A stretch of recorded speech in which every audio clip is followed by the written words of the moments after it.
이 김대중 정권은요 98년 2월 25일부터 2003년 3월 2월 25일까지라고 잡으면 국민의 정부라고 표방하고 있습니다. 이 김대중 정권하고 노무현 정권하고 시험에 낼 때는 꼭 이런 모형을 좀 잘 알아두셔야 돼. 김대중 정권하고 김대중 정권이 그러니까 98년부터 해가지고 98년 2월부터 해서 2003년 뭐 2월까지 이렇게 잡으면 그런 다음에 노무현 정권이죠. 노무현 정권.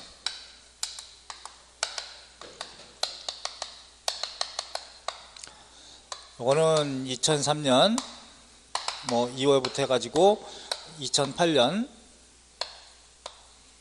2월까지 이렇게 잡고, 물론 그 뒤에는 이명박도 있고 우리 역사에 찬물을 끼얹었으니까 파란색으로 쓸게요. 이명박 정권. 그 뒤에는 박근혜 정권도 있습니다. 근데 이 두 정권에서는 시험 문제 낼 게 없어요. 비리를 내라 그러면 많이 내겠는데 뭐 그런 것들은 안 될 거니까 여러분한테는 다행일 수도 있겠네, 공부할 양이 적어서.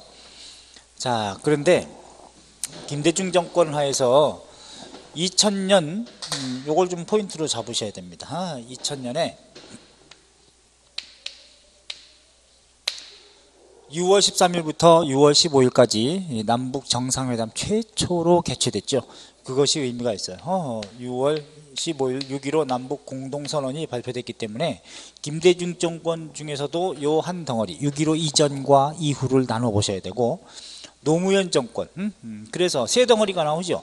요 덩어리 한 덩어리 가라고 하고, 요 덩어리 6.15 이후에 있었던 김대중 정권 나시기, 그 다음에 통으로 노무현 정권 때 있었던 일 다시기, 이렇게 반드시 구분해서 보셔야 됩니다. 그러면 뭐 완벽해요. 자, 김대중 정권은 이 대통령 당선인 신분으로서 이제 IMF도 극복해야 되는 상황이었고, 또 대통령 취임 연설에서 뭘 얘기했냐면 이 노정객이 이렇게 표현합니다. 나는, 국민 여러분, 저는 정의가 강물처럼 흐르고, 그 다음에 자유가 들꽃처럼 만개하고 통일의 희망이 무지개처럼 피어나는 그런 나라를 만들겠습니다, 여러분. 이렇게 얘기합니다. 그게 바로 뭐냐면 평생 가지고 있는 이 신념과 소신, 철학을 문장에 탁 집어넣어서 아름답게 표현한 거죠. 이게 철학입니다. 국정 철학이죠. 다 이루지 못할지라도 그런 의지는 항상 가지고 있어야 되는 거 아니냐. 대통령이 정도가 되는 굵직한 정도의 어떤 선을 가지고 있다면 연설문 정도는 본인이 다 쓰고 수정하고 밑에서 참모진이 다 써주더라도 이건 고치게, 이게 꼭 집어넣어, 이렇게 해서 담아둬야 그게 자기 생각이 있어야 그게 철학이 있는 거죠. 많은 부분을 시사하고 있죠. 자, 그래서 이제 김대중 정권에서는 이렇게 세 덩어리로 나눌 때, 자, 정부 형태에서 98년도에 현대사회 최초 평화적인 방법의 여야 정권 교체라고 하는 점, 요건 좀 체크해 두십시오. 평화적인 방법입니다. 그러면서 IMF 체제를 극복하기 위해서 1번 노사정위원회를 발족할 수밖에 없었다. 노동자 또 사장단 그런 다음에 이제 회사 입장하고 정치인 대타협을 모색하기 위해서. 자, 요거 하나. 그 다음에 1번 하고요. 줄곧 3번 햇볕 정책이라고 하는 걸 표방했다고 하는 점. 그런 다음에 5번도 체크하셔야 돼. 정주영 현대그룹 명예회장이 소 500마리를 끌고 민간인 최초로 판문점을 통해서 북한으로 갑니다. 그래서 500마리 선물해 주죠. 그래놓고 얻어온 선물이 뭐냐면 그 당시에는 금강산 관광 개발을 독점적으로 인정받았어요. 현대그룹에서 독점 사업하기로. 단 해로입니다. 그러니까 요건 좀 조심해서 보는데, 가시기에 금강산 관광 사업이 시작됐어요. 98년부터. 단 98년부터인데 요건 시작은 요때인데 해로입니다. 해로. 바닷길입니다. 그러면 육로 관광 사업은 언제냐? 나시기냐? 아닙니다. 해로는 요때인데 육로는 노무현 정권 때예요. 육로 관광사업 여기로 집어넣으셔야 돼. 그런 다음에 웬만해서는 어떤 통일정책과 관련돼 가지고 김대중 정권 때 뭘 하기로 합의했다. 그런 거는 뭐뭐 합의, 이거는 이쪽이 6.15 이후에 나시기야. 그런데 뭐 개성공단 하기로 합의했다? 여기. 근데 착공은 언제냐? 여기야. 착공. 크게 보면, 그러면 이산가족 면회소 설치하기로 합의? 여기. 착공? 노무현. 이렇게 때리면 되는데, 조심할 게 하나 있습니다. 하나 조심할 게 뭐냐면, 경의선, 동해선 연결하기로 합의. 그러니까 경의선이라든가 동해선이라든가 철도와 도로, 옛날에는 이어졌지만 끊어졌던 거, 분단 때문에 철도와 도로를 연결하기로 합의. 당연히 어디겠어요? 합의는 나덩어리지. 그러면 착공은 여기냐? 아니야. 합의도 여기고 이후에 착공도 여기입니다. 그러면 이후에 노무현 정권 때는 뭐냐? 시범 운행, 연결 개통 시범 운행, 이런 말 써야 돼. 연결 개통 시범 운행. 그래서 요거는 여기에다가 들어가야 됩니다. 특히 여기선 착공도 요거 하나는 바로 나덩어리 시기에 들어갔다. 이렇게 알아두시고, 노무현 정권 때는 연결 개통 한 번씩 시범 운행. 요거는 이제 김일성이 타던 열차를 원산 쪽에서부터 쭉 내려와서 동해선을 타고 내려와 가지고 강릉 찍고 올라가고, 그 다음에 우리도 새마을호가 바로 개성까지 쭉 갔다가 찍고 돌아오고, 이제 이런 일이 상징적으로 있었던 거죠. 지금 뭐 상시 다니는 건 아니니까. 또 간헐적으로도 안 다니죠. 왜? 이명박 정권 때부터 완전 뭐 거의 단절됐다고 보니까. 자, 그래서 이게 의미가 있다. 요걸 좀 알아두면 나머지는 좀 편할 겁니다. 아셨죠?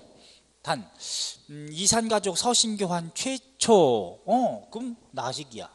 근데 영상편지 교환 사업, 영상편지는 어쨌든 인터넷 같은 걸 좀 해야 되니까 그건 노무현이 좀 잘한다 생각하면 되죠. 좀 더 젊으니까. 영상편지 교환 사업은 여기, 이런 식으로 구분하셔야 돼. 자, 그래서 저건 사실 감동이었죠. 6월 13일 날 남한 대통령으로서는 처음으로, 그 당시에는 이렇게 갔죠. 가는 루트가, 이 사람들은 지워. 자, 이게 군사 분계선이라면 바로 성남 비행장에서 비행기 타고 서해 해로를 타고 항로, 여기 평양으로 이렇게 딱 도착하는 이런 루트를 밟았던 것이에요. 그래놓고 6월 13일 날 가서 거기에 김정일이 나올지 안 나올지도 사실 뭐 확정되어 있지도 않았다고 하는데, 가봤더니 김정일이 딱 직접 나오고, 그래서 어쨌든 이론이 있어도 대면적인 접촉을 통해서, 대화를 통해서 푸는 것이 가장 바람직하죠. 총구리 맞대고 싸우는 것보다 나으니까.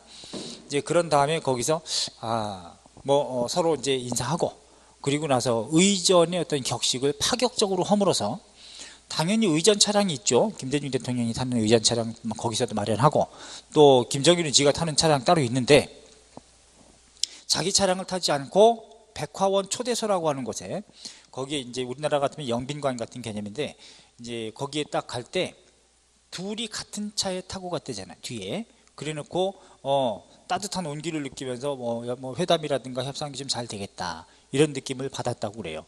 근데 그런 것들이 이제 좀 의미가 있었지 않는가. 처음으로 만났던 거. 그래놓고 좀 얻어낸 것도 있고, 그죠? 이산가족도 상봉이 이루어지니까 8월 달에.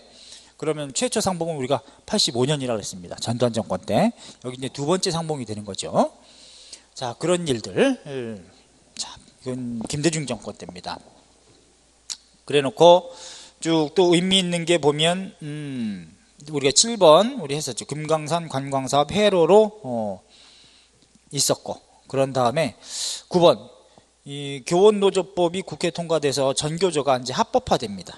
전교조 합법화. 그 전에 이제 불법으로 했다가 다 해직되신 분들도 복직이 되기도 하고, 그 다음에 또 99년에 가서 볼 거는 통과하셔도 되겠고요.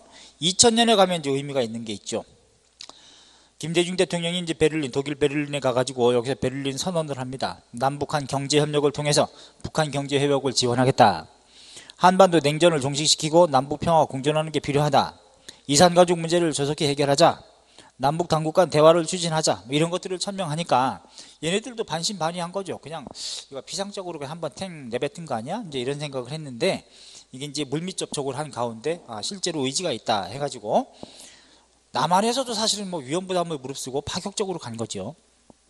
그리고 또 김대중도 워낙에 또 이제 산전수전을 다 겪었으니까 나이가 또 김정일이 더 어리고 가서 할 얘기는 하고 뭐 이랬던 거죠. 보니까. 자, 그런 다음에 쭉 보시면 4번 6월 13일부터 별표 남북 정상회담을 평양에서 갖게 되고, 근데 여기서 6.15 남북 공동선언문을 채택하는데 사료 꼭 제가 확인해 드릴 텐데, 북한은 전통적으로 연방제 방안을 주장했습니다.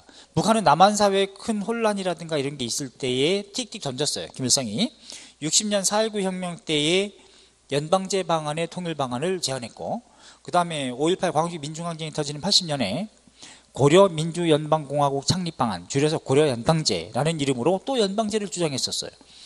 그런데 남측은 느슨한 의미의 연합제 방식을 주장했어. 잠정적인 단계로.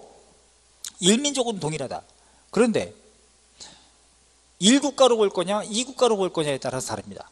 근데 남한은 2국가 체제로 보자. 반면에 북한은 1국가로 보자. 대신 1국가이기 때문에 체제만 다를 뿐 하나의 국가로 보자. 그래서 걔네들은 뭐라고 했냐면 연방제로 가자. 이제 이런 방식으로 얘기했는데, 그럼 연방제라고 하는 것은 하나의 국가 체제가 되어야 되는데 하나의 국가라면 그러면 외교와 국방 같은 게 동일해야 되는데 다르지 않느냐. 이걸 설득을 한 거예요. 김대중 대통령이 가가지고 정일이 이건 말이야 뭐 이렇게 이제 다르다. 그래서 그렇다면 선언적 의미지만 표현을 남측의 연합제 방안과, 연합이라고 하는 건 느슨하게 예컨대 구속력이 좀 없죠. 그래서 독도 문제 같은 경우에 일본 애들이 개기면 한 목소리로 조지자 뭐 이런 것도 이제 연합제 같은 개념의 특징이고 장점이야. 근데 연방제는 강한 외교나 국방이나 주권이나 이런 구속력이 좀 강하기 때문에 이거는 워낙에 지금 이질적인 체제이기 때문에 그건 독자적으로 운영할 수밖에 없지 않느냐. 그러니까 이건 불가능하니까 그러면 남측의 전통적인 느슨한 의미의 연합제 방안하고 북한의 연방제 방안이라는 말을 조금 수정하자 해가지고 낮은 단계의 연방제 방안이라는 표현을 쓰면 조금 더 지금 강도는 약하니까 좀 더 이제 가까워지죠. 그래서 남측의 연합제 방안과 북한의 낮은 단계의 연방제 방안에 공통성이 있다고 인정하고 앞으로 그런 방향으로 통일을 지향시켜 나가기로 하였다. 이런 식으로 이제 선언한 겁니다. 그래서 타이틀은 그렇게 해놓고 나중에 점점 가까워지게 초석을 하나 두 개씩 마련하는 거죠. 자, 그게 표현상으로 그렇게 되어 있습니다. 자, 그래 놓고 6월 13일부터 15일까지 머물다가 이제 내려온 거죠. 그래서 이제 5번도 4번, 5번 같이 묶어야 되겠죠. 남북 공동선언이 발표됐다는 거 별표하시고, 그 다음에 6번 개성공단 하기로 합의. 6.15 직후 착공 노무현 정권 이렇게 보셔야 되겠지. 6번 남북 연락사무소 업무가 또 재개되고, 그 다음에 개성공단 하기로 합의. 자, 8번도 체크. 개성공단 합의 착공 노무현 정권 때 이렇게 가셔야 돼. 그 다음에 9번도 체크. 경의선 복원하기로, 도로 연결하기로 합의. 요거는 당연 합의는 김대중 나시기. 그런데 착공도 나시기. 그럼 연결 개통 시범운행 그런 표현이할 때만 노무현 정권 명심하셔야 돼. 제가 적어드린 거. 자, 그리고 13번도 북한과 현대아산 사이에 서울 평양 간 민간 직통전화가 개설됐다는 거. 이것도 체크하세요. 민간 직통전화 개설. 자, 그리고 17번 김대중 대통령이 이제 우리나라 역사상 최초로 뭐 노벨 평화상을 받았다는 것, 뭐 이런 게 의미가 있겠죠. 그 다음에 넘겨보시면 2001년도에 자, 어떻게 이 새천년의 시작인 천년단위 2000년에 1년의 반 6월 달에 한 달의 반이라고 볼 수 있는 15일에 딱 타결을 하고 이런 상징성이 또 있네요. 제가 보니까. 그 다음에 2001년도에 여성부가 신설되게 됩니다. 여권 신장의 결과물이죠. 2번 정도 한번 봐주시고, 그 다음에 이산가족, 서울과 평양에서 이제 상봉이 이루어졌다. 이렇게 잡으신다면, 자, 5번 체크하세요. 남북한 분단 이후 최초로 이산가족 상봉이라고 표현하면 85년 전두환 정권이지만 서신교환이니까 최초로 편지교환은 6.15 직후구나, 이렇게 보시면 돼. 5번 체크하시고요. 그 다음에 뭐 7번은 좀 미스프린트가 있네요. 안천국제공항이 아니라 인천국제공항 기항, 이렇게 되어 있어야 됩니다. 출판사 폭파시킬게요. 자, 그리고 2001년도에 10번 국제통화기금이라고 하는 IMF에서 돈 빌렸던 거 있죠. 요거는 우리가 금모으기 운동 같은 걸 통해서 상환했습니다. 2001년도에 상환이 완료가 됐다는 점, 요것도 알아두세요. 그 다음에 2002년도가 되면은 이 당시에 또 민주당, 새천년 민주당이었죠. 이때 정당이 새천년 민주당의 대통령 후보 경선이 바로 이제 노무현하고 정동영, 이렇게 이제 쌍두마차가 딱 경선을 전국을 돌면서 한 결과 노무현이 이깁니다. 그래서 대통령 후보로 내정이 되게 되는 거죠. 그래서 국민 참여 경선제를 도입해 가지고 했기 때문에 민의를 더 충실히 반영한 거지, 본인들이 딱 이렇게 해서 선거 공학적으로 만들어 놓고 그런 게 아니고 자, 노무현의 어떤 저력을 볼 수 있는 내용이 아닌가, 이렇게 보여져요. 자, 그래서 2002년도가 되면 쭉 나머지는 뭐 통과하되 8번 정도, 뭐 2002년 한일 공동 월드컵이 개최가 됐는데 우리가 역대 가장 높은 월드컵 4강에 홈그라운드의 어떤 프리미엄도 있고 월드컵 4강에 진출했다, 뭐 이런 정도가 좀 다 붉은 악마가 됐었죠.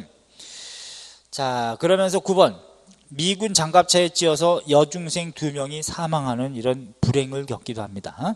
근데 여전히 한미 행정협정 체제이기 때문에, 그래서 걔네들이 뭐 사과는 했지만 뭐 처벌은 아니고요.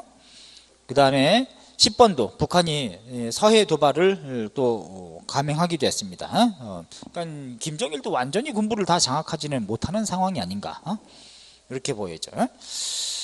그 당시에는. 자, 그래놓고 뭐 의문사 진상규명위원회에서는 인민혁명당 재건위원회 사건, 이건 중앙정보부에서 조작한 것이다 라고 이미 다 발표가 됐던 거니까 그냥 통과하시고요. 그 다음에 19번 제16대 대통령 선거가 이제 12월 19일 날 치러지는데, 이때에 노무현 후보하고 대통령 후보, 이 당시 여당에서 나왔던 거죠. 그런 다음에 이 야권, 거기서는 이제 한나라당인데 당시에는 거기는 이회창 씨가 또 나왔는데 여전히 또 안 됐습니다. 이회창이 원래는 이회창이 좀 더 여론조사는 우세했는데 이 국민 참여 경선제에 의한 어떤 신선함 이런 게 있고, 또 노무현을 지지하는 노사모라고 하는, 노무현을 사랑하는 모임, 이런 지지자들의 모임이 노란 물결로 아주 저기가 됐는데, 그때 문제가 좀 있었습니다. 예컨대 한나라당에서 이회창하고 서로 이렇게 알력이 있었던 게 그냥 정몽준이에요. 정몽준도 자기도 나온다 그랬어. 정몽준이 누구였냐면 현대그룹 정주영 명예회장의 아들인데 대한축구협회 회장이었어요. 그러니까 월드컵 4강 신화의 프리미엄을 얻고 자기가 대한축구협회 회장이기 때문에 자기도 대통령 후보 나가겠다 했는데, 여기서 경선 불복을 합니다. 정몽준이. 그래서 정몽준이 시쳇말로 빡 돈 거지. 빡 돌아서, 그러니까 이회창하고 노무현하고 이제 어떤 경선인데, 노무현하고 정당 다르게. 근데 여기서 한나라당에서 탈퇴해요. 정몽준이 탈퇴해가지고 나는 노무현을 지지하겠다라고 선언을 해. 노무현을 지지하겠다라고 했는데, 그런데 다음 날, 그러니까 대선이 내일입니다. 예를 들면 내일인데 오늘 저녁 명동성당 앞에 명동유세에서 거기서 이 정몽준을 따르던 김흥국이라고 가수 있죠. 호랑나비 뭐 이런 추종자들이 이제 뭐라고 하냐면 거기서 딱 이렇게 얘기해. 노무현 후보한테 다음 대통령 후보는 이렇게 좀 지원하고 뭐 지지한다고 했으니까 정몽준 후보라고 좀 공약해달라 뭐 이런 얘기를 이게 얘기해. 미친 것이지. 그 노무현 지금 본인 대통령 된 것도 아니고 더군다나 거기서 어떻게 이건 국민들이 이렇게 지지자들이나 정당의 같은 정당의 대의원이라든가 이런 데서 뽑아야 되는 거지 자기가 결정하는 게 아니죠. 봉고랑조도 아닌데 누구를 지정해서 대통령 후보라고 할 수는 없지 않습니까? 그래서 노무현 후보가 이제 말을 바꿉니다. 그거는 여기서 제가 결정할 수 있는 게 전혀 아니고 여러분들 훌륭한 분들이 있으니까 지금처럼 국민참여 경선제에 의해서 선택받은 분이 되는 거지 그 부분에 후보 중에 될 수는 있어도 제가 결정하는 게 아니지 않느냐 이제 이렇게 얘기를 했거든. 그랬는데 기분 나빴는지 정몽준이 노무현을 지지하지 않겠다고 그거 유세 끝나고 한 8시 넘어서 긴급 속보로 나옵니다. TV에 다 생중계돼요. 야 내일이 대선인데 그동안 지지한다고 같이 유세장 다니고 그랬다가 바로 지지 철회를 선언해. 왜 그러냐면 만약에 이회창이 여전히 여론조사 결과가 지금 높게 나오는데 이회창이 됐는데 이회창을 배반하고 나갔는데 현대그룹의 이회창이 이제 예컨대 대통령이 되고 나서 현대중공업의 회장이기 때문에 현대그룹의 뭐 세무조사 같은 거 때리면 어떡할 거냐 그냥 지금이라도 처리하자 이랬던 것 같아요. 그래가지고 정몽준이 아이고 그날 8시 넘어선가 그때 대통령 노무현 후보를 지지를 철회한다고 딱 선언을 해버려요.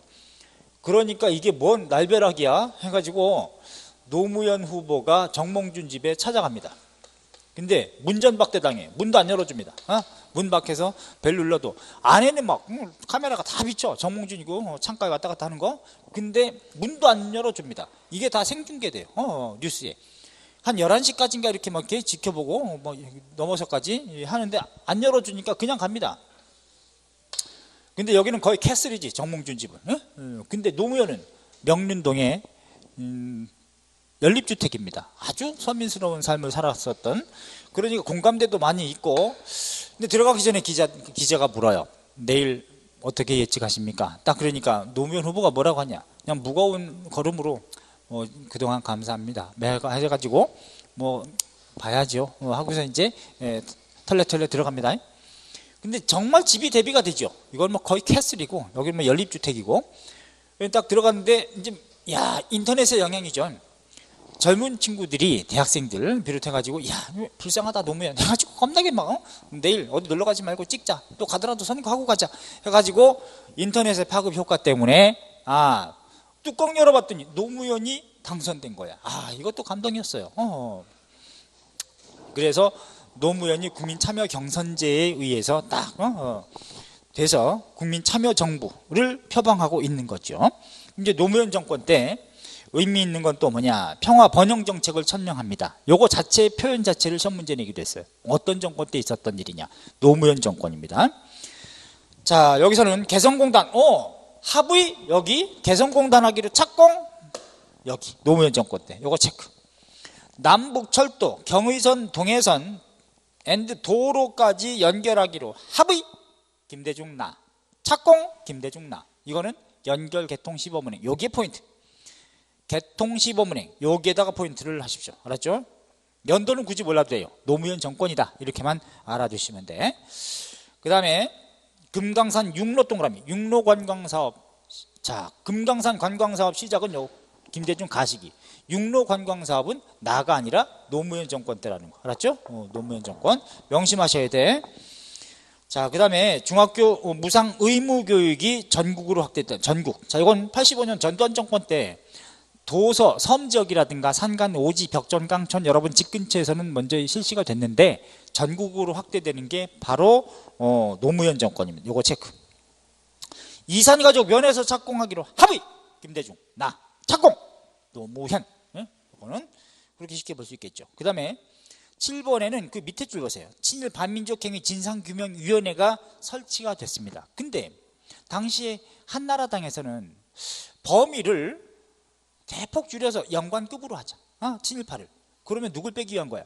바로 박정희는 육군 중위였기 때문에 육군 중위였던 박정희를 빼기 위해서 영관급으로 친일파로 하자. 그 이상을. 그럼 몇 명이나 걸리겠습니까 거기에? 그래서 누더기법이 돼버렸어요. 그래도 이나마 맞는 거는 상징적인데 누더기법이라고 이렇게 얘기해. 그래서 친일 반민족 행위 진상규명위원회가 발족이 됐다는 거. 2005년 그거 때리고, 그다음 8번도 밑에 보세요. 친일 반민족 행위, 이 한 사람들에 대한 이 재산조사위원회를 만들어서 재산 환수를 실제로 하긴 했습니다. 그러니까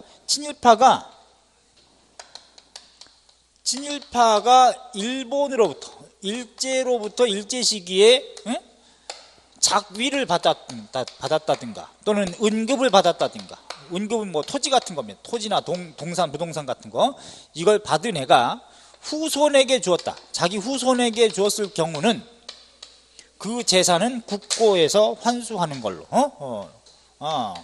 국고에서 환수하는 걸로 결정이 됐고, 법으로. 단 중간에 팔아쳐버린 거 있죠. 제3자에게 친일파가 팔았다든가 매매, 당시에 그 후손이 이미 이 법이 만들어지기 전에 매매가 이루어진 것에 대해서는 환수할 수 없는 거고, 여전히 가지고 있는 것에 대해서는 국고에 환수한다, 이런 조치로 실효적으로 그렇게 한 적은 있다라는 거예요. 상징적이지만, 많지는 않았지만 요거 하고요. 2007년. 자, 그 다음에 남북정상선언이라고 하는 거, 14 남북정상선언입니다. 10월 4일날 2007년도에 만시지탄이라는 건 있을 수 있지만 뭐 우리 의지대로만 되는 건 아니니까, 국제정세, 뭐 역학관계, 또 상황변화, 이것 따라 다른 건데, 단 의미 있는 건 이거죠. 노무현은, 김대중 대통령은 항로로 비행기 타고 갔다면 노무현 대통령은 전 세계 생중계되는데, 남한 대통령으로서는 최초로 군사 분계선을 육로로 건너갔다는 겁니다. 육로. 그치? 그래서 딱 물론 차량으로 가되 그 앞에서는 군사 분계선을 넘어갈 때는 상징적이기 때문에 본인이 내렸어요. 내려가지고 이렇게 걸어갔지. 걸어서 넘어가고, 그런 다음에 이제 차 타고 다시 또 평양까지 갔지만, 요게 굉장히 상징적인 의미가 있었다. 그럼 통일은 조금 당대는 안 되더라도 그게 시대적 과제고 역사적 당위라면 디딤돌을 하나씩, 두 개씩 놔야 되는 거 아니에요? 근데 놓은 것까지 빼. 뒤에 애들은 하나 놓은 거 빼고, 하나 놓은 거 빼고, 그렇게 돼서는 언제 통일되느냐? 안 되는 거죠, 그게. 자, 그게 바로 통일에 대한 철학이야. 역사에 대한 관점이고. 그래서 북한도 좀 뻐겨. 김대중 대통령한테는 나이도 연로하고 많으니까 함부로 이렇게 못했는데, 노무현 대통령한테는 좀 만만하게 봤던 것 같아요. 김정일도 같은 60대고 뭐 동갑인가 그랬을 겁니다. 하니까 만만하고, 그러니까 조금 자기네가 주도권을 잡으려고 많이 이렇게 했는데, 평양에서 이렇게 뭐 냉면 먹고 그러면서 이 실무진에서 이제 트러블이 막, 이제 북한 실무진하고 이렇게 있으니까 거기서 이제 뭐라고 하냐, 이게 노무현 대통령이 그렇게 얘기했죠. 이거 그저 그렇게 어려우면 여기서 냉면 먹고 그냥 가지, 이렇게 평양 냉면 먹고 그냥 가야 되겠습니다 라고 북한 측에 전달하게. 그랬더니 걔네가 강한데? 하고서 이제 협상 이제 좀 부드럽게 하게 되는 그런 상황이 돼. 그러니까 기싸움이죠. 기싸움. 그래놓고 거기서 타협이 막 이루어지지 않고 협상이 지지부진하고 그러니까 거기서 뭐라고 하냐면, 김정일이 그럽니다. 뭐 하루도 묵고 가시디요, 이렇게 얘기해. 그러니까 대통령께서 뭐 하루도 묵고 가시디요 뭐 해가지고 이제 얘기하는데, 아주 골 때리는 이제 제안이죠. 아니, 일정이 딱 정해져서 딱 이렇게 국가정상이 갔다 와야 되는데 하루 더 묵고 가래. 그럼 골 때리는 거지. 그러니까 우리 측도 당황스러운 거죠. 그래서 노무현 대통령이 이제 어쩔 줄 몰라가지고 이제 실무진하고 이렇게 얼굴 쳐다보고 하면서 뭐라 그래. 이게 곤란한 표정을 이제 뉘앙스로 뭐 국정원장이고 이렇게 다 얘기하고 그러니까 이게 그거는 좀 어려울 것 같다. 김정일이 또 그럽니다. 아니, 대통령인데 그거 못했습니까? 결정 한번 하면 되는 거지. 뭐 이렇게 얘기하니까, 남한은 이게 대통령이라도 힘이 없습니다. 뭐 이렇게 이제 상징적으로 거꾸로 얘기한 거죠. 남한은 국민주권주의다, 이런 의미가 들어있는 것이기도 하고. 그래서 이제 이건 어렵다, 이제 이렇게 해서 일정은 그대로 마치는 걸로 이렇게 끝냈는데, 이게 14 정상선언은 그래서 남북관계 평화 발전과 평화 번영을 위한 선언문이라고 하는 내용인데요. 자, 요거는 어쨌든 이 김대중이 한번 이렇게 김대중 대통령이 항로 비행기 타고 가셨다면 노무현 대통령은 육로로 군사분계선을 넘어갔다는 상징성이 있다.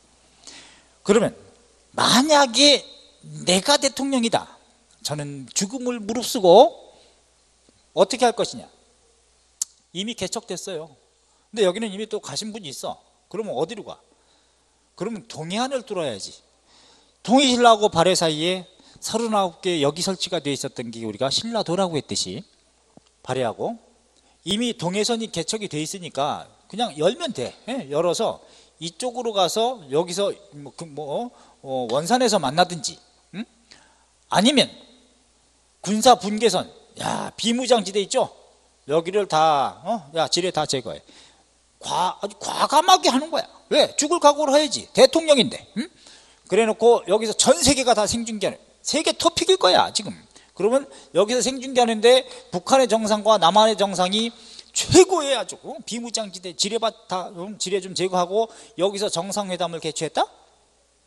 노벨 평화상 앵기겠다. 그게 목적은 아니겠지만 그러면 또 하나의 통일의 초석은 상징적으로 주어지는 거예요. 지금 1% 경제 성장했다고 역사책에 기록될 것 같습니까? 천만에 안 나와요. 어떤 게 역사책에 기록이 됩니까? 또 역사적으로 의미가 있습니까? 바로 남북관계입니다. 통일정책과 관련된 게 역사에 굵직굵직하게 기록되는 거예요. 그게 뭘 해가지고 역사책에 기록할 건데, 뭐 법을 조금 바꿔서 경제성장하고 뭐 이런 거? 절대 안 돼요. 그런 거는 역사책에 기록될 만한 내용이 아니야. 응? 그러면 역사적으로 굵직하게는 이런 것들이 이제 시대적 과제를 누가 했느냐가 중요한데, 그 역사책에 기록될 내용을 안 해. 그건 뭐야? 역사를 등한히 하고 무시하고 그런다는 거지. 모르고 답답하네. 그건 업적으로 남을 텐데요. 본인에게도 자랑이고 후대에게도 의미가 있을 텐데 결국은 목숨 걸고 해야 돼요. 대통령의 지위 정도가 되면 최고 중요한 거는 내가 목숨 걸고 하겠다. 이런 철학이라든가 이런 신념이라든가 용단이 없으면 대통령을 하지 말아야 돼. 나처럼 그냥 삽질하고 살고 평범하게 살고 이래야 됩니다. 청와대 가서 het짓거리 하지 말고. 자, 그럼 어쨌든 요거까지 끝냈으면 사료 비교할게요. 이 508쪽에 남북 공동선언, 6.15 남북 공동선언 김대중 정권 때 요거 꼭 주의할 게 있습니다. 1조 남과 북은 통일 문제를 그 주인인 우리 민족끼리 체크. 자주 이거는 7.4 남북 공동성명의 계승이죠. 연장선상에서. 그 다음에 2조 별표, 이건 너무 많이 나왔죠. 남측의 연합장과 북측의 낮은 단계의 연방제 방안, 뭐 이런 말은 많이 나오니까 단 3조에 조심할 게 있어요. 비전향 장기수 문제를 해결하는 등 2인 모노인을 북송시켰다 그러면 안 돼. 그건 김영삼 정권 때 있었던 일이기 때문에 이건 더 추가적인 조치고요. 근데 1조 2조는 많이 나오는데 여러분이 등한시하는 게 4조 5조도 낼 수도 있습니다.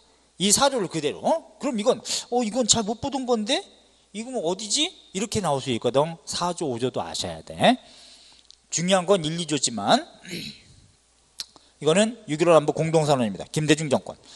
그리고 이제 노무현 정권 때 있었던 일 중에서는 사료 중에 오른쪽 509쪽에 평화 번영을 위한 선언문 있죠? 제가 체크하라는 것만 체크하십시오.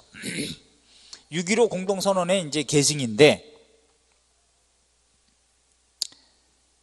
2조 2조 2항 남과 북은 내부 문제에 간섭하지 않으며 남북 문제들을 화해와 협력 통일에 부합되게 해결해 나가기로 했다. 요걸 좀 포인트로 잡으시고요. 그 다음에 3조 4항 남과 북은 서해에서의 우발적 충돌 방지를 위해서 공동 어로구역을 지정하고 이 수역을 평화수역으로 만들기 위한 어쩌고저쩌고 쭉 나오지, 그치? 요거 좀 체크하고 4조 1항 남과 북은 현 정전체제를 종식시키고 항구적인 평화체제를 구축해 나가야 한다는데 인식을 같이 하고 요거까지 체크하세요. 평화협정이 체결되진 않았습니다. 그러나 평화체제를 만들기 위해서 노력하자 라고 하는 표현, 요거 체크. 그리고 5조 1, 2, 3항 있죠. 3항 줄로서는 5번째 줄이죠.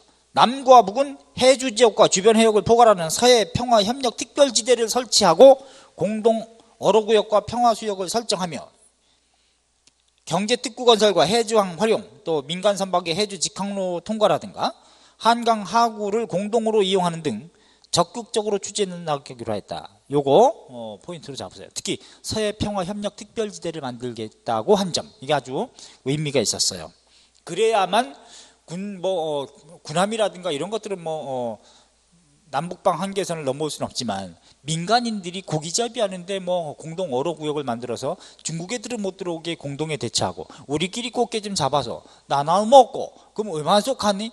이제 이렇게 하자는 얘기였는데 참 이게 지금 실효가 실천적으로 이루어지지 않으니까 문제가 되는 거죠. 자, 그래서 이런 정도를 이렇게 포인트를 두되 또 하나 볼 게 있습니다. 넘겨보세요. 넘겨보시면 510쪽에 6조 2항 남과 북은 백두산 관광을 실시하며 이를 위해서 백두산 서울 직항로를 개설하기로 하였다. 요거 좀 체크하시고, 그래서 이 남북이 통일되면 어마어마한 이 효과가 있겠죠. 왜냐하면 그러면 여기 하얼빈, 치츠하울 가가지고 시베리아 횡단철도를 거쳐서 유럽으로 가고 유럽 애들은 또 이렇게 와가지고 그지? 백두산 보고 원산에 가서 금강산도 보고 기차 타고 와서 지리산 보고 태백산 보고 그지? 제주도까지 가고 쪽발이는 안 가고 지진 나고 원자폭탄 지진 나고 그러는데 뭐하러 가 여기? 원전 사고 났는데 그러면 이 어마어마한 관광 자원이 말도 못할 거라고. 또 우리나라는 삼면이 바다기 때문에 애들 다 돌겠죠, 그죠? 다 돌아. 다 다르지. 동해안의 파도와 서해안의 바다가 다 다르니까 산도 많고, 북한의 묘양산도 가고 엄청날 거라고. 유럽 애들 거의 다 왔다 가겠다, 그지? 우리도 시베리아 횡단열차 타고 유럽까지 가고 이러면 기가 막히죠. 이러면 또 삼면이 바다인데 서해는요 전 세계 5대 갯벌에 해당되는 여기 서해안에 갯벌이 있어요. 이거 생태계의 보고거든. 또 우리나라 한반도는 지구상에서 가장 큰 대륙의 덩어리에 붙어 있습니다. 유라시아 대륙에 붙어 있어요. 지구상에서 가장 큰 바다인 태평양이 또 접해 있어요. 그래서 굉장히 격동적이고 신명나는 문화를 창조할 수 있는 게 우리나라 지정학적인 한반도의 위치예요. 생태계의 보고고. 그러니까 우리는 정체되지 않을 민족이야. 우리는. 그래서 민간에서는 굉장히 창발적이죠. 왜? 이런 생명의 보고가 아주 출렁거리기 때문에 그런 거야. 풍수적으로. 그래서 문화적으로 예술적으로 굉장히 창발적으로 발달해. 그거를 못 쫓아가는 게 정치야. 정치. 오히려 정치가 선도하고 문화예술을 좀 만들어주고 그래야 되는데 그런 것들은 한류가 이끌어지고 막 잘 나가는데 정치만 개판이네. 정치만. 어째 그런지. 그러면 백두산 스키 타고 말이죠. 만약에 화산 터지면 붕 터지면 용암은 중국 쪽으로 가고 바람도 좀 이렇게 남풍이 불어가지고 중국 쪽으로 가서 또 아니면 저기 터지면 일본 쪽으로 화산재가 좀 가가지고 1m 이상으로 화산재가 좀 쌓이고 일본에 그래서 향후 한 100년 정도는 화산 속에 좀 묻혀있고 그러면 얼마나 좋겠어요. 자연재해로 그냥 우리는 안타깝다고 표현만 해주면 되지 뭐. 자, 그 다음에 또 7조 중에 하나 좀 봐야 될 게 있습니다. 이건 뭐냐면 2항이 있어요. 남과 북은 흩어진 가족과 친척들의 상봉을 확대하며 영상편지 교환 사업을 추진하기로 하였다. 요거 포인트. 자, 이상의 가족 서신교환 최초 교환은 김대중 정권 6.15 직후, 영상편지 교환 사업 요거는 노무현 정권. 이렇게 잡으셔야 됩니다. 아셨죠? 자, 이렇게 해서 우리 그 뒤에는 시험으로 나올 것은 없기 때문에 굳이 다루지는 않았습니다. 이명박 4대강을 파헤쳐서 26조 정도가 들어가는 걸 쏟아붓고 지금 뭐하고 있습니까? 4대강 녹조라떼 됐죠. 그렇게 하지 말라고 했는데 유럽에서 이미 했던 나라들도 다 하지 말라고 충원하고 학자들도 그랬는데 그걸 현대건설에 있었다는 이름으로 현대건설 사장했다는 이름으로 다 파헤치더니 개판 만들고 국토를 그건 수만 년, 수십만 년 만에 만들어지는 그런 자연지형은 함부로 그렇게 손대는 게 아닙니다. 4대 강이 썩은 게 아니죠. 4대 강으로 흘러드는 지류가 썩었을 때 그거를 막아야 되고 정화시설을 만들고 그거를 개선해야지. 그래야 본류는 그대로 깨끗하니까 더 들어오지 않게끔 이렇게 해야 되는 거죠. 야, 정말 엄한 데다가 삽질하는 거는 아주 장난 아니야. 그 참놈. 자, 511쪽에 헌법 개정의 역사 한번 참고를 하시고요. 통일정책 따로 하진 않겠습니다. 했었으니까. 자, 대신 체크, 어떤 건 좀 체크하냐. 통일정책 중에 사료 중에서는 다른 건 다 통과하시고 515쪽에 박스 있죠. 70년대 통일논리의 최초 70년 8.15 선언, 요거, 그 다음에 73년 6.23 평화통일 외교정책 선언의 내용, 그 다음에 남북한 상호 불가침 협정을, 이건 제2에다가 동그라미 해야 됩니다. 불가침 협정이 체결된 거는 남북 기본합의서입니다. 노태우 정권 때 91년 12월 13일 그거고요. 그 다음에 남북한의 손뼉을 쳐야지 뭐 소리가 나지요. 그런 최초의 내용은 뭐냐, 7.4남북 공동성명이라고 볼 수 있어요. 오케이? 7.4남북 공동성명, 요건 좀 별표 좀 해 두셔야죠. 물론 정치적으로 이용당했다는 거지, 독재 정권에. 그래서 남한은 유신헌법으로, 그 다음에 북한은 사회주의 헌법 약칭해서 이렇게 해서 박정희 독재하고 김일성 독재가 제도화됐다는 거지. 자, 그래서 넘겨보시면 8.15 평화통일 구상이 있습니다. 사료, 요거 하나 좀 보시고요. 그 다음에 517쪽에 7.4남북 공동성명이 있습니다. 요거 체크. 그리고 넘기시면 518쪽에 6.23 평화통일 외교정책 선언이라고 해가지고 한국전쟁 시기에 우리나라에 쳐들어왔던 적성, 곧 적대국 성격을 띠고 있지 않은 비적성 공산권과는 호혜 평등의 원칙하에 똑같이 수교하겠다, 교류하겠다라고 천명한 것. 자, 요거 하고, 그 다음에 오른쪽에 가면은 뭐 북한의 고려민주연방공화국 통일방안이, 이건 다 핵 묵은 거니까 통과하시고요. 520쪽에 보시면 민족화 민주통일방안, 전두환 정권 때라는 것만 좀 알아두시고, 그 다음에 제목으로 연도만 알아두세요. 그 다음에 밑에 88년에 노태우 정권 때 77선언 있어요. 요거 좀 알아두시고, 한민족 공동체 통일방안 89년이라는 거 알아두시고요. 내용은 굳이 모르셔도 됩니다. 한민족 공동체 통일단, 여기서는 두 번째 줄까지는 알아두세요. 자주평화 민족대단결이 아니고요, 민주입니다. 요건 알아둬야 돼. 민주. 521쪽에 맨 위 한민족 공동체 통일방안의 두 번째 줄, 자주평화 민족은 7.4남북 공동성명이고 민족 대신에 민주라는 말이 들어가야 됩니다. 알았죠? 요걸 포인트로 잡으세요. 밑에 건 통과하시고, 그 다음에 넘기시면 남북 기본합의서 사료가 나오거든요. 522쪽에 요거 체크. 불가침 협정을 체결했다는 점, 또 국가 대 국가로 보지 않는다는 점, 이 문 이게 했었어요. 그 다음에 바로 12월 31일 날 한반도 비핵화 공동선언, 일단 순서를 잡으셔야 돼. 자, 그런 다음에 6.15 공동선언은 이미 우리가 했었으니까 14 정상선언도 했고요. 자, 그 다음에 현대 경제인데, 경제 파트는 뭘 보냐면 두 가지만 보면 됩니다. 하나는 토지 제도가 어떻게 바뀌었느냐, 요거 하고, 또 시기별 경제 정책인데 그거는 따로 안 해도 되지 않겠나 싶어요. 여러분들이 이제 한번 읽어보면 되니까. 단 토지 제도와 관련해서 얘기를 해줄게요. 토지 분배, 토지 정책과 분배 문제, 토지 정책과 현대 사회 앤드 분배. 자, 북한의 토지제도 개혁이, 토지 개혁이 먼저라고 했습니다. 북한은 토지 개혁이라는 이름, 예컨대 북조선 림시 린민위원회에서 46년도 만들어졌는데 46년 3월부터 북한은 토지 개혁에 들어갑니다. 자, 원칙은 뭐다? 무상물수 무상분배, 5정보를 상한선으로 한다. 하한선이 아니고요. 자, 그렇게 걔네가 먼저입니다. 자, 그러면 토지에 있어서는 그렇게 비교하기를, 첫째, 북한에서 먼저입니다. 북한에서 북조선, 북한에서 림시 린민위원회, 림시 린민위원회에서 1946년도 토지개혁했다는 거. 토지개혁. 무상몰수 무상분배, 무상으로 몰수해가지고 서리 무상으로 분배한다. 분배. 오정보를 상한선으로 한다. 오정보 상한선. 뭐 이런 얘기 했었습니다. 그리고 이제 두 번째가 어디냐? 두 번째는요, 여기입니다.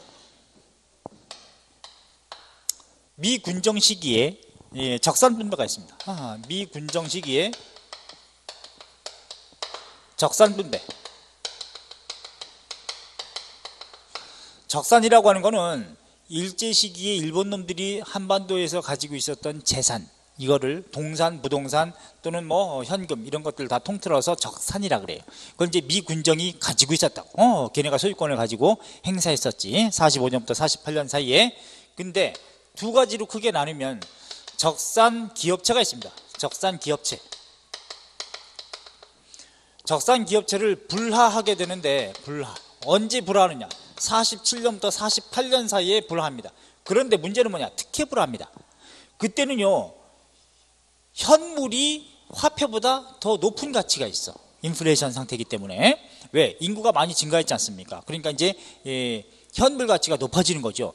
그러면 부동산이라든가 현물 가지고 있는, 이 기계를 가지고 있다든가 공장을 가지고 있다는 사람 엄청난 부자가 되는데, 그럼에도 불구하고 시세의 한 40%도 안 되게 기존에 그 회사에 몸담고 있던 관리라든가 또는 그 회사의 임직원이라든가 이런 사람들한테 결국은 뭐야? 일제 시기에 일본놈 밑에 있었던 애들, 걔네들한테 특혜 분배 다 해줍니다. 미군정에서 그랬던 거야. 요게 그것이 바로 아까 얘기했던 동양시멘트라든가 뭐 삼성이라든가 이게 SK 한화 다 그렇게 컸던 거예요. 전부 다 적산기업체를 불화받아가지고 이런 자, 그 다음에 또 하나는 적산 농지가 있습니다. 적산 농지. 이 적산 농지는요, 조심해야 돼. 잘 봐야 돼. 적산 농지를 미군정에서 적산 농지를 미군정의 회사가 뭐가 있었냐면은 미군정 소유로 만들었는데 그걸 관리하던 거대 지주가 신조선 회사라가 있어요. 신조선 회사. 이게 명칭이 46년대 바뀌는데 그게 바로 신한공사입니다.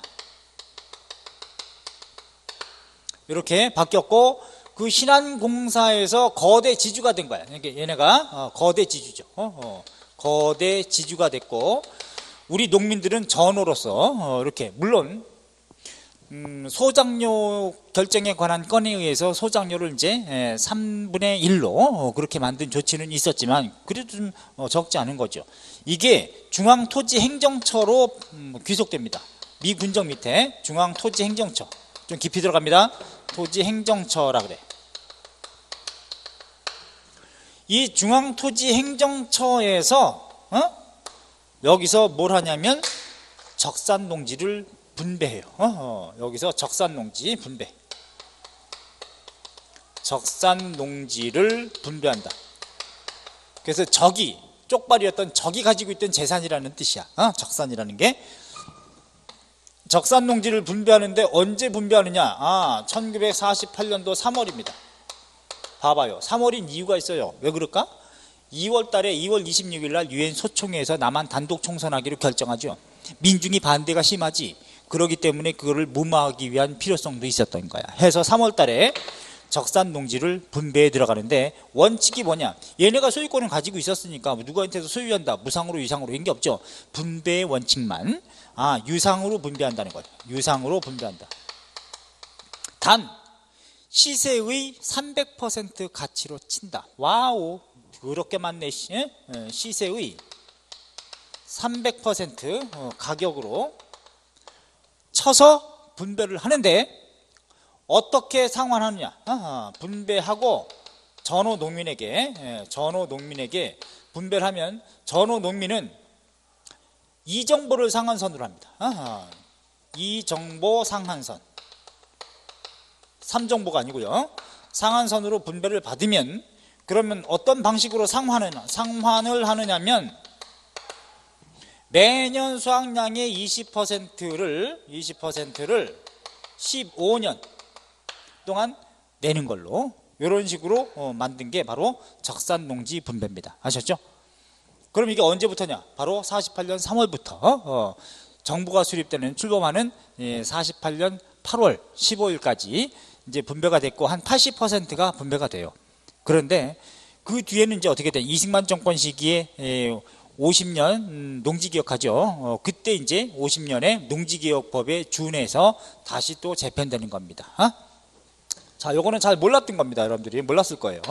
중앙토지행정처라는 곳에서 48년 3월에 분단정부 수립되기 전에 만들어지기 전에 적산농지를 분배했는데 이때 원칙은 유상분배고 시세의 300% 가격으로 치고 이정보를 상한선으로 나눠주되 상환 방법은 매년 수확량의 20%씩 15년 거치 15년 동안 내는 걸로. 그럼 300% 채워진다고 보는 거죠. 요렇게 잡았던 것이 바로 이제 미군정 시기에 중앙토지행정처라는 것도 좀 깊이 있게 들어갈 수 있겠고, 그래 놓고 이제 세 번째 남한에서는 대한민국이죠. 대한민국에서 농지개혁합니다. 우리는 농지개혁이라 그래. 농지개혁. 물론 미군정하에서 적산농지를 분배할 때도 과수원, 산림, 간척지는 제외했어요. 그것은 농지개혁에 그대로 반영됩니다. 순수 농지만을 대상으로 합니다. 농지개혁. 농지개혁은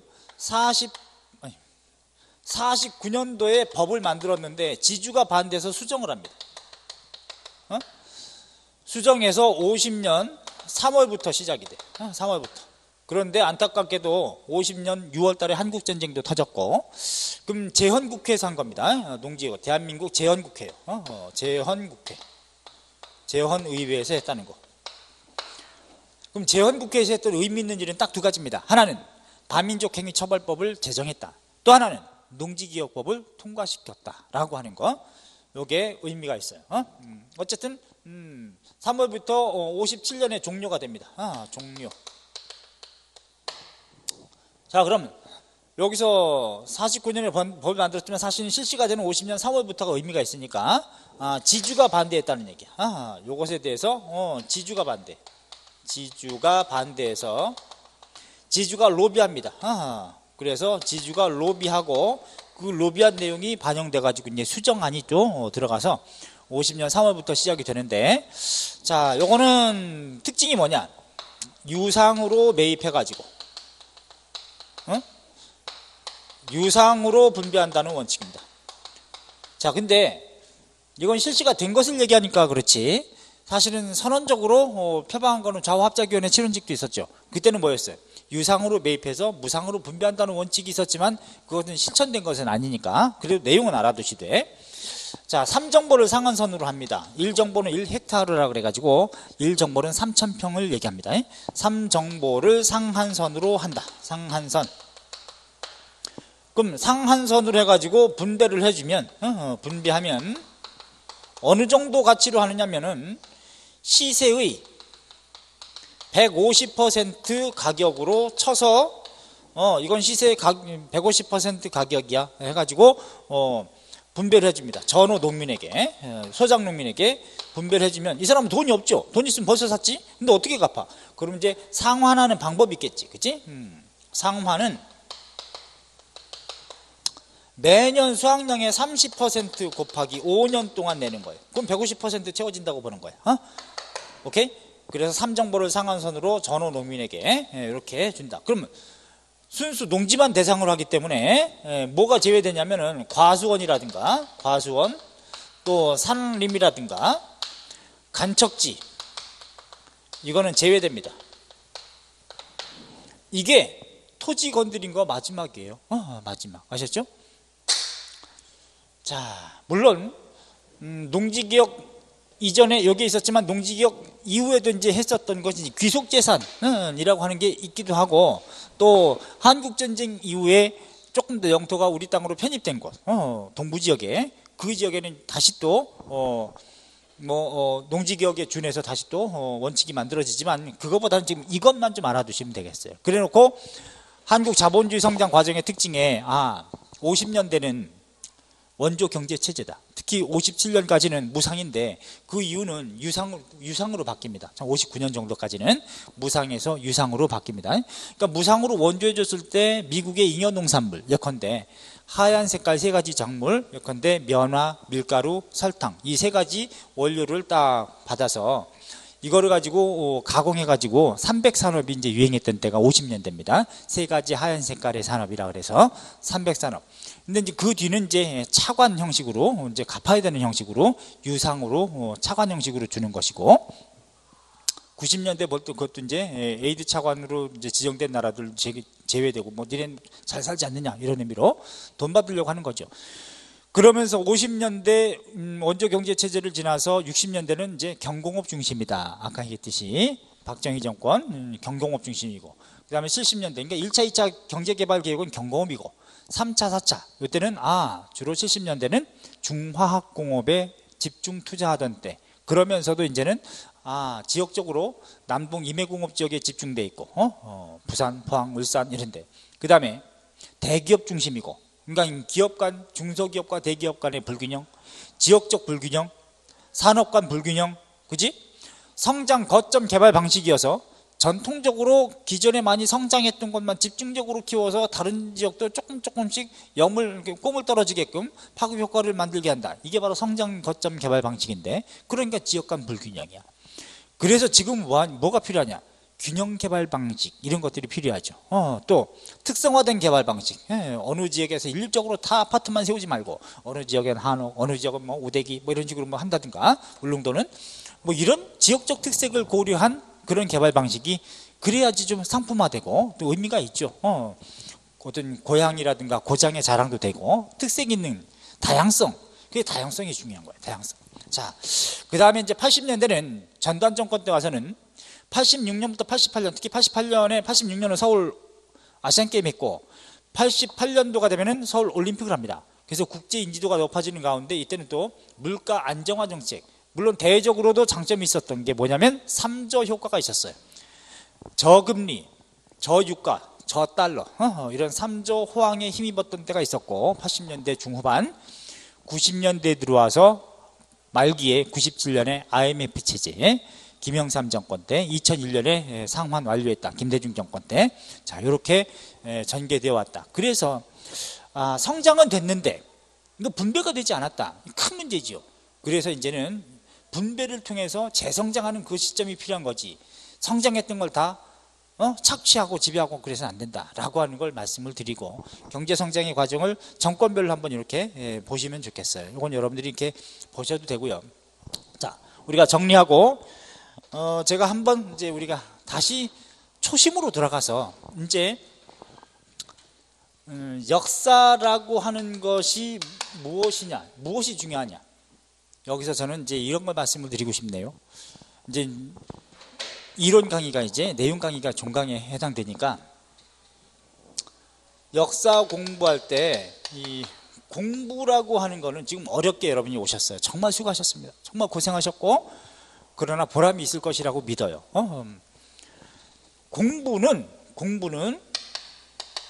공부라고 하는 거는 두 가지가 목적입니다. 하나는 자기 완성이에요. 자기 완성. 이걸 통해서 내가 뭘 베풀 수 있는 상태가 돼야지 뭘 베푸는 거니까 자기 완성 플러스 뭐냐? 사회 봉사입니다. 이 두 가지가 돼야지 정말 아름다운 인생이 되는 거예요. 또 공부고 공부를 통해서는 이것을 위해서 공부한다고 보시면 돼요. 저는 그렇게 봅니다. 평생 신념이. 그럼 자기 완성이라고 하는 비상적인 것의 의미 내용은 뭐냐? 그 알맹이는요 인격이에요. 또 하나가 뭐냐? 정의감이에요. 뭐 감정만이 아니지. 정의로움이면 정의로움. 이 정의로움이라고 하는 것은 마음도 되고 행동도 됩니다. 이 두 가지. 나라 팔아쳐먹는 게 정의입니까? 아니죠. 사람 죽이는 게 정의입니까? 아니죠. 독재가 정의입니까? 아니죠. 그런 방향을 거부할 수 있는 그런 뜨거운 마음 또는 그런 행동 이런 게 있어야지 민주주의 질서가 유지가 되거든. 나이 먹었다고 인격이 높은 게 아니죠. 어린 사람이라도 인격이 높은 사람이 있어요. 나이 먹었다고 추잡한 인간들이 있어. 나이만 자랑하고, 그지? 그게 자랑거리는 아닌데, 뭐 무시할 건 아니지만. 그래서 정말로 사람으로서 중요한 건 뭐냐? 자기완성의 내용은 인격하고 정의로움인데, 인격의 내용은 뭐냐? 결국은 선이에요. 선량함이야. 선한 양심, 이걸 가지고 있어야 돼요. 그래 놓고 내가 불의에 저항할 수 있는 또 그런 행동을 하는, 이게 바로 난 그렇게 살아왔다고 하는 그 자긍심, 이게 바로 자기 완성이야. 그 다음에 자기 완성을 위해서 또 하나가 있다면 이제 이런 거겠죠. 전문성이에요. 전문성. 그 자기가 하는 일에 대한 전문성의 어떤 거기에 해당되는 권위, 이것만 필요한 거지, 그죠? 그런 다음에 이걸 가지고 자기의 능력을 사회에 다 베풀어야 됩니다. 사회를 위해서. 그러면서 이 길이 모두 뭐가 돼야 되느냐? 이 길이 의무가 돼서는 안 돼요. 즐거움이 돼야 돼요. 즐거움. 공자도 그랬죠. 지지자 보로 하오지제, 뭐 하오지제, 보로 예지제. 아는 것은 좋아함만 못하고 좋아함은 즐거움만 못하다. 그래서 이런 것들이 즐거움으로, 행복감으로 느껴져야 할 때, 그때 진정한 아름다운 인생이 되는 게 아니냐, 그죠? 이럴 때 아름다운 인생이 되는 거예요. 아름답다고 하는, 아름다움, 혹은 숭고함, 가치로움, 이런 것은 여기이지 않을까. 더 나아가서 정의라고 하는 것에는 또 역사적 정의에는 두 가지가 있습니다.